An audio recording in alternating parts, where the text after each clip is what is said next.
نحمدہ ونصلی ونسلم علی رسولہ الکریم بسم اللہ الرحمن الرحیم۔ شب برات کے حوالے سے اور اسی طرح اس کے بعد آنے والے روزے کے حوالے سے ایک دو باتیں آپ سے شیئر کرتا ہوں۔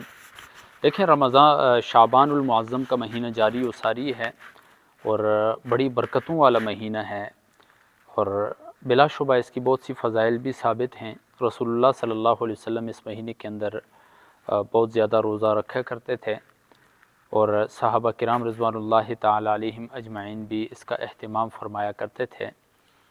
اسی مہینے کے درمیان میں یعنی 14 تاریخ گزر کر جو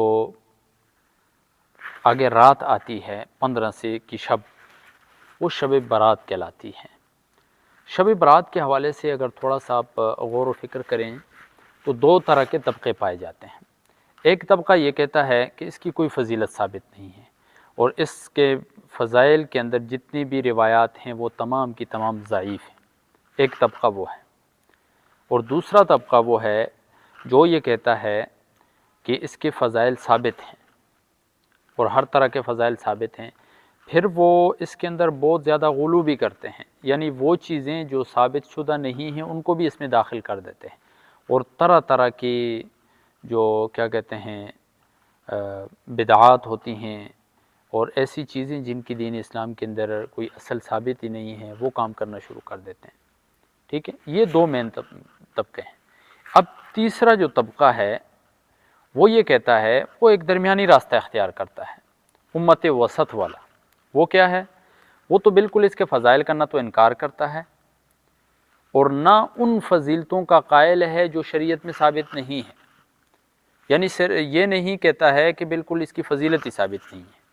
اس پر سب سے بڑی دلیل یہ ہے کہ جلیل القدر بڑے بڑے صحابہ کرام رضوان اللہ تعالی علیہم اجمعین سے اس کے حوالے سے روایات مروی ہیں، لہٰذا مطلقاً فضیلت کا تو انکار کیا ہی نہیں جا سکتا ہے بالکل، اور یہ کہنا کہ اس کے حوالے سے کوئی روایت ثابت نہیں ہے، کوئی فضیلت ثابت نہیں ہے، یہ سراسر ظلم ہے۔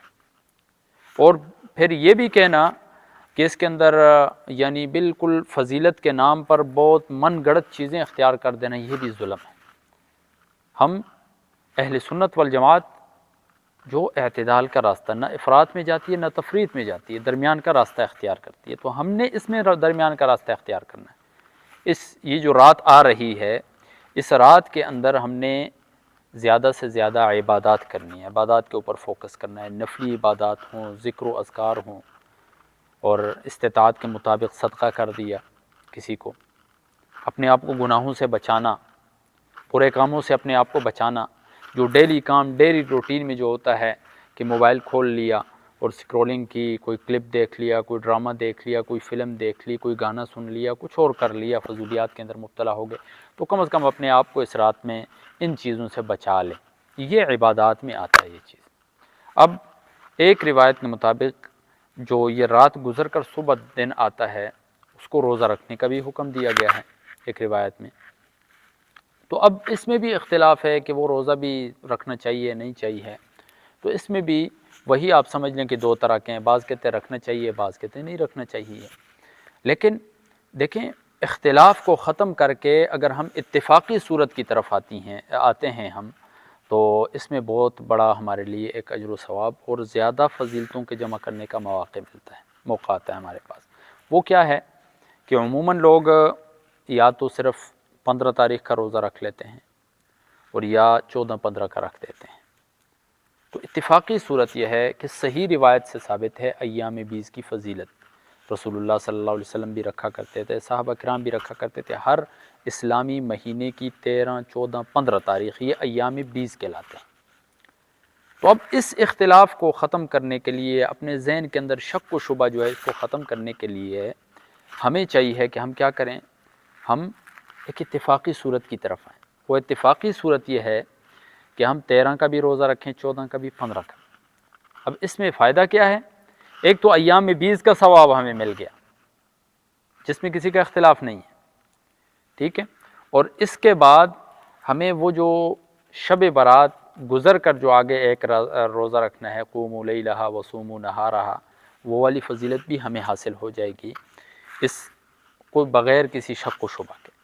تو کوشش کریں میرے بھائیو دوستو بزرگوں کہ اس رات کے اندر عبادات کریں، من گڑت فضولیات سے بچیں، اپنے آپ کو بچائیں۔